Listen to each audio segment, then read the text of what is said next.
Alright, hey everyone. So, haven't done one of these in a while, but I think it's high time we go back to the gay overlord that is Milo Yiannopoulos and his book Dangerous. Now, as usual, none of the words or thoughts or opinions or ideas in this book are my own. They are the thoughts and opinions and ideas and property of Milo Yiannopoulos. So, last time, in the last reading, I think it was Why Feminists Hate Me, which it's kind of interesting because I figured that chapter I would agree with the most, if anything, and like the first half of the chapter I was like strongly agreeing with Milo, but then when he started to go into like abortion and stuff, I just kind of started to more disagree with him than anything, because Milo is one of these he is pro-life. He did say that he would make exceptions for abortion in certain situations, but I mean, he's one of these people that's like pro-life, and I think he was kind of dissing like birth control and all these other things, how people shouldn't take it and stuff. So even though Milo, I believe, is like a Zionist Jew, he has this weird like attachment to Catholicism and the Catholic Church for some reason, which is weird considering that he was abused by a Catholic priest. But he still has some strange attachment or loyalty to the Catholic Church. I mean, his right to do so. I mean, I'm not saying he can't have certain beliefs or whatever, but I just find it to be a little weird. But he came off like a strong Catholic in that chapter, in the second half at least, when it came to like abortion, birth control, and all that shit, and contraception too. But this chapter this is chapter 5, and this is Why Black Lives Matter Hates Me. So this should be an entertaining chapter, given that we know how Milo feels about black people, specifically black men. Yeah, you all know what I'm talking about. I'm reminded of that video on Milo's channel where I think he was talking at a university and the student tried to like call him a white supremacist, and at one point Milo was just like, "The amount of black dick that's been in my mouth," like. Oh god, that was good. That was entertaining. Anyways, why Black Lives Matter hates me. I love black people. I love black people so much. My Grindr profile once said "no whites." Alas, some black people, the ones conned by Black Lives Matter, don't love me as much as I love them. Here's what I'm going to do. I'm actually going to do these readings in a British accent. Now, if I butcher the accent, I apologize. I don't really do accents that often, but I'm going to try my best. Like, I feel like it'd be even more entertaining if I did this with a British accent, so here we go. And after everything I've done for the black community, I've lost count of the number of black guys I've personally lifted out of poverty. Admittedly, I send them back the next day in an Uber. Sometimes I get depressed just thinking about it. But then I remember that Black Lives Matter are only a small, vocal section of the black community, bankrolled by malicious progressive white billionaires and elevated by a disingenuous press. Really, Black Lives Matter should be thanking me. In August 2015, I published a story on Breitbart highlighting the extraordinary case of Shaun King, who was then claiming leadership of the movement, as were Jonetta Elzie and DeRay Mckesson. King claims to be half black, born to a black father and a white mother. However, a closer examination of King's family tree by blogger Vicky Pat revealed a shocking truth in King's birth certificate. It identified Jeffrey Wayne King, a white man, as Shaun King's father. Interesting. It also identified Shaun King as ethnically white, and this is cited. That's right, : a self-appointed leader of Black Lives Matter, who attended a historically black college on an Oprah Winfrey scholarships targeted at disadvantaged black kids, had, according to his birth certificate, a white mother and a white father. For more than 2 days after I reported on the questions about Shaun King's background, King tried to ignore the issue, blocking people on social media who brought it up and refusing to answer media questions, despite massive international interest in the story. Finally, in an article for the left-wing blogging platform Daily Kos, he delivered the only argument that had a chance of getting him out of the scandal, : that his mother had an affair with a light-skinned black man, a man King could not name, and this is cited. The implication was clear. King had no idea who his father was, and had thus been making representations about his ancestry he could not justify. My response to King's claim that his mother had slept around was simple. Take a DNA test. If his claims were true, taking a DNA test and putting its results on the public record would have put the matter to rest and once for all. He still hasn't done so. Interesting, but somehow I'm not surprised. A lot of these public figures are kind of shady.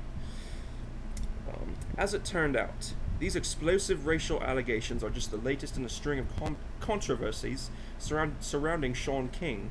On July 21st, Daily Caller reported that his account of a brutal, racially motivated beating in 1995, which at least 2 reports have described as Kentucky's first hate crime, did not match up with the police report from the case, and this is cited.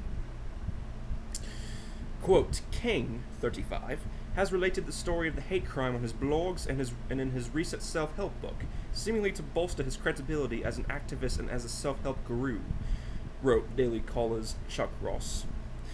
Quote, while King has said that he was attacked by up to a dozen racist and redneck students, official records show that the altercation involved only 1 other student, end quote. Quote, and while King has claimed that he suffered a brutal beating that left him clinging to life, the police report characterized King's injuries as minor, Ross reported. Left-wingers, especially on campus, are fond of faking hate crimes to boost their own public profiles and bolster support for their political causes. But King was doing far more than that. He was using his position as one of the unelected figureheads of Black Lives Matter to drum up sympathy and ultimately line his own pockets, and this is cited. In an America where victimhood is a currency, it's highly profitable to be oppressed. King's story is mirrored by that of Rachel Dolezal, aka Kechi Amara Diallo, who built a career in the NAACP by pretending to be black. After she was exposed, Dolezal claimed she identified as black. Months before the Dolezal story broke, I joked that after transgender people, the next frontier of left-wing identity politics would be transracial. That's not fair. I'm sorry, but that's not fair. Okay, see, you know, with transgender they have gender dysphoria, and it's been proven that the brains scientifically are different. Like for a trans man, like even though biologically yes they are women, the brain is that more resembles that brain of a man, and vice versa with a trans woman. So that's not fair. Transracialism versus transgender, that's not a fair comparison, Milo. Sorry. I didn't expect to be proven right so soon. Unlike Sean King, Dolezal did not attempt to convince anyone that she was ethnically black. She might have succeeded had she done so, but she didn't, and as such she attracted huge volumes of hatred from BLM in return for her honesty. I felt sorry for her. More than anything, her case is ridiculous, and I was happy to ridicule it, but it's also sad. Sad, but not surprising. The left has made victimhood prestigious, profitable, and in some respects almost revered. Even with all the legitimate problems faced by black people in America, it makes sense that some people would pretend to be members of the race to reap all the attendant rewards. I mean, he is right. I mean, the left does like to play victim a lot, and leftists, being oppressed and being a victim has become profitable in today's society, in today's, ever-growing politically correct society. If you say that you're a victim, if you say you're oppressed, you get mountains and mountains of sympathy from the media and from many people across the board and stuff. I mean, he's right about that. With all the benefits that come with victimhood, it's little wonder that so many wealthy and powerful people do so much to sustain the political edifice that supports it. The Black Lives Matter movement, undisputedly the primary vehicle for black victimhood today, is a campaign propped up by hundreds of millions in donations of grants, including $33 million from progressive billionaire George Soros. Good old George Soros. The point of these donations is strictly to advance the cause of identity politics and racial division. It can often seem as though Black Lives Matter isn't so much a black civil rights movement as an anti-white hate group. Black Lives Matter does nothing to serve the black community or black lives. Worse, it does extraordinary damage to both. I agree. I hit the nail on the head on that one. Yeah, I don't think, I think that Black Lives Matter, the groups maybe started out with like a decent message. It started out with a decent, point. But yeah, I would definitely say that it has become basically the black KKK. You know, the KKK is a white supremacy group. Black Lives Matter is basically a black supremacy group. You know, supremacy of either kind is wrong. Okay. So now we're on to another section. The police protect black lives. This should be interesting. There is a malicious, violent force in America that seems to kill only black people and ignore whites. Its presence can be felt in every city. In some areas, this threat means black people cannot walk the streets without fear of being shot. This force isn't the police. It is inner-city gangs, who are primarily black themselves. The numbers are indisputable, and yet just for printing them in this book, I'll be deemed a racist. Between 1980 and 2008, blacks made up 52.5% of homicide offenders, despite making up just 12.2% of the population. In the same survey, it was found that 93% of black homicide victims were killed by other black people, and this is cited. Black Lives Matter focuses exclusively on deaths caused by the police, yet these are far eclipsed by the black deaths caused by other black people. In 2014, there were 238 black deaths at the hands of police, a number sensationally reported by Raw Story as more black deaths than on 9/11. Wow. But in the same year, there were 6,095 black victims of homicide, more homicide victims than any other race, and double the 9/11 death toll for all races.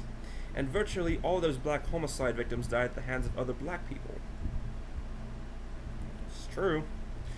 The dramatic gap between deaths at the hands of police and deaths at the hand of other black people raises the question of why Black Lives Matter focuses its energies exclusively on the police, and so-called white racism, quote-unquote.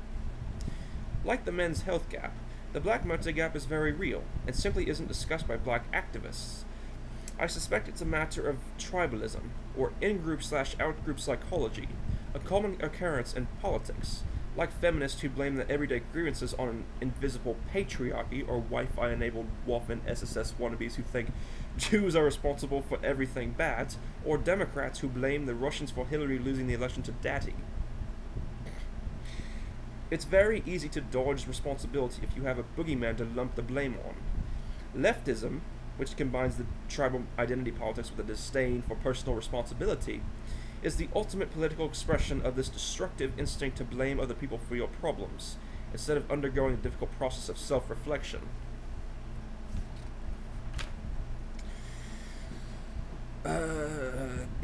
Black Lives Matter isn't just ignoring the murder gap. They're making it worse. Wherever Black Lives Matter torches another, usually, black neighborhood, police are left with no option other than withdrawing from proactive policing until tensions cool. That means fewer patrols in black neighborhoods and fewer stop and searches for black people, which would save black lives. It can be almost impossible to reason against Black Lives Matter-inspired action, peaceful or otherwise, regardless of whether it makes sense or not, but I'll try anyway.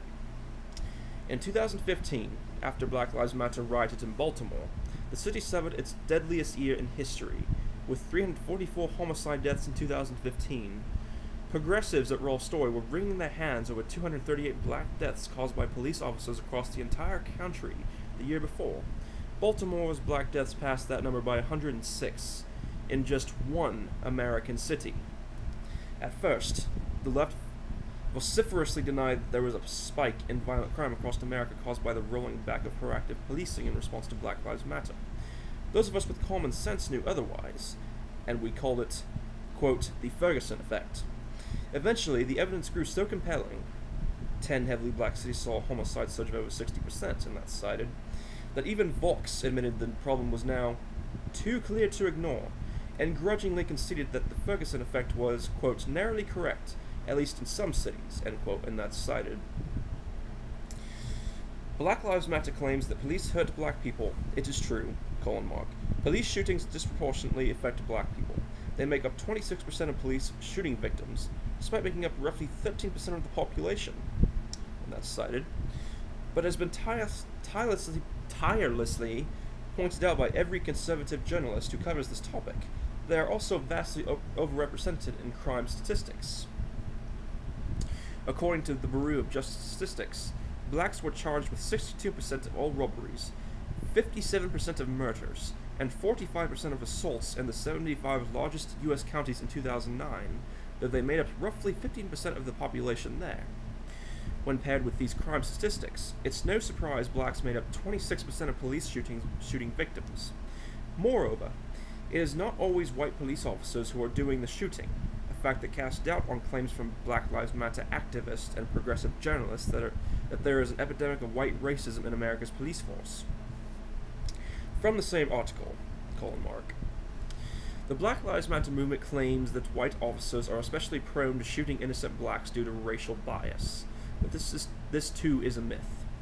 A March 2015 Justice Department report on the Philadelphia Police Department found that black and Hispanic officers were much more likely than white officers to shoot blacks based on, quote, threat misperception, that is, the mistaken belief that a civilian is unarmed. A 2015 study by University of Pennsylvania criminologist Greg Ridgway, formerly acting director of the National Institute of Justice, found that, at a crime scene where gunfire is involved, black officers in the New York City Police Department were 3.3 times more likely to discharge their weapons than other officers at the scene. On the rare occasions when police officers do shoot a black suspect, they're just as likely to do so if the officer is black, or even if the officer is a Black Lives Matter activist. Yeah, I can believe that. Whenever black critics of the police have dared submit themselves to, quote, use force simulations, which put participants in police scenarios where the use of force against a suspect is an available option, they end up pulling the trigger just as often as white policemen, and this is cited. There are white people that Black Lives Matter should look up to, and they're not Sean King. They're Heather McDonald, the tireless Manhattan Institute researcher who has outlined the damage done to black lives by the Black Lives Matter movement in meticulous detail.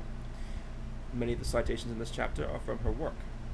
They're Ruti Giuliani, the former mayor of New York, whose proactive policing caused gang violence in the city to plummet, saving countless black lives. Or Piper Kerman, author of Orange is the New Black, who used her experience in the U.S. penal system to create a national conversation about prison reform. And they're the hundreds of thousands of police officers of every color who patrol America's streets at night, preventing young black men from murdering each other and their neighbors. Black lives don't matter to Black Lives Matter. If they did, they wouldn't focus on police-related deaths, which make up a tiny part of preventable black deaths. They would focus on the problems of their own community, rather than dwindling white racism. Above all, they wouldn't force police off America's streets. The great truth obscured by the media and the left-wing politicians is that police are not the enemies of black lives, but their greatest defenders. Interesting perspective. Yeah, I think there's definitely some problems with the justice system. I think there's definitely some things that could be reformed or modified to make the justice system in this country more efficient. And I won't say there's no systemic racism. I mean, I'm sure that there are cops out there that are genuinely racist, towards, black people or Hispanics or whatever. But not to the extent that, like, social justice warriors and leftists make it out to be. Yeah. And as pointed out here, I mean, black officers, tend to shoot, black people or Hispanic people just as much as white cops. So, alright, let's see. How long is this chapter, actually? I'm just trying to see how long this chapter is. That's another 10 pages. I'll read this next section, then I think I'll cut it here because I don't want to make this like overly long. But we'll maybe do these readings and like other than like instead of like reading the whole chapter one like in one sitting, I'll just read like maybe like half the chapter or like multiple sections of the chapter since these chapters are kind of split up into sections with titles for each subsection of the chapter. So I'll read this section, then I'll probably cut it after that. All right, the facts.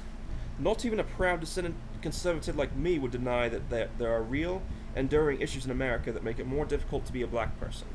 If I were a partisan hack, I'd shy away from making that admission. Unlike the largely bogus complaints of feminists and gays, who are, at this point are largely privileged classes, some African Americans, especially women, are still second-class citizens in America. Interesting. Education is a prime example. Schools in America are still largely segregated.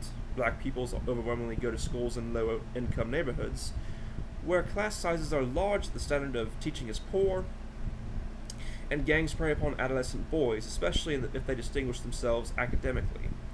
In 83 out of 97 large American cities, the majority of black students attended school where most of their classmates were low income. In 54 of those 97 cities, that majority number was over 80%, and this is cited. Fixing America's schools would go a long way to solving the deep-seated issues that cause black people to remain stuck in a cycle of crime and poverty. But unlike the angry tribal politics of Black Lives Matter, the political dividends of such reforms could only be reaped in the very long term. Efforts to fix America's weakest schools, as George W. Bush discovered when he attempted to do so, typically cause more political damage than support. The problem of black schools is part of a wide maelstrom of disadvantage faced by black people in America. Black children are more likely to live in inadequate housing, are more likely to grow up in conditions of relative poverty,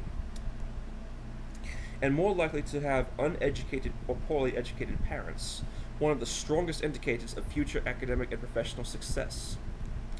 You'll notice parents is plural in the previous sentence, but 70% of black children are born to single women, and this is cited. Black fatherlessness is widespread and socially and educationally devastating for black children. Furthermore, black children are more likely to grow up surrounded by crime, which makes them more likely to fall into the lifestyle themselves, and more likely to be affected by crime, which has a host of ramifications that affect educational attainment, including absenteeism and stress. Real stress, not the triggering that feminists experience when they encounter something they disagree with. Then there's the war on drugs, which needlessly puts hundreds of thousands of black people in jail. Entire generations of young black men have been lost to the prison system. It must end. If Black Lives Matter's main purpose was instituting prison reform, I'd carry one of those dumb protest signs myself, but I assure you my sign would have much better production value than these activists can muster. I don't claim to have the answer to these problems, but I won't pretend they don't exist. In fact, Republicans need to take these issues seriously. I'm no libertarian, but it's no surprise that Senator Rand Paul was polling so well with black voters before he dropped out of the Republican presidential race in 2016. And this is cited. Weird. I thought Milo at one point called himself a libertarian. Oh well. Paul's proposals for drug reform, prison reform, and educational reform were specifically designed to address issues in the black community. Discussing continued racial disadvantage in America will be frustrating for conservatives who are sick of constant, bogus complaints about racism. But that's no excuse for ignoring the facts. The left responds to uncomfortable facts with hand-wringing and denial. It's time for the grown-ups to take control. Disadvantage does still exist, and something has to be done about it. The left is only making it worse, with ill-advised welfare programs that try to fix black poverty by throwing money at the problem. I know somewhere in this country there's a brilliant conservative mind that just has the solution, but he is too fearful of being called a racist to bring it to the table. I hope this book will show him you can't let idiots get in the way of real progress. Very, very interesting. kind of a different take than I would have expected. Not that I expected Milo to just like deny everything, involving the problems with black communities and stuff. But he's acknowledging some of these things. So that's good. Shows him that he's not too like biased or anything. But yeah, so I think that's where I'll cut it. The next subsection, this chapter is called the narrative. We'll pick up with this chapter when we do the next reading. And yeah, so that'll be it for this one, and I'll talk to you guys later. So peace, and have a good day.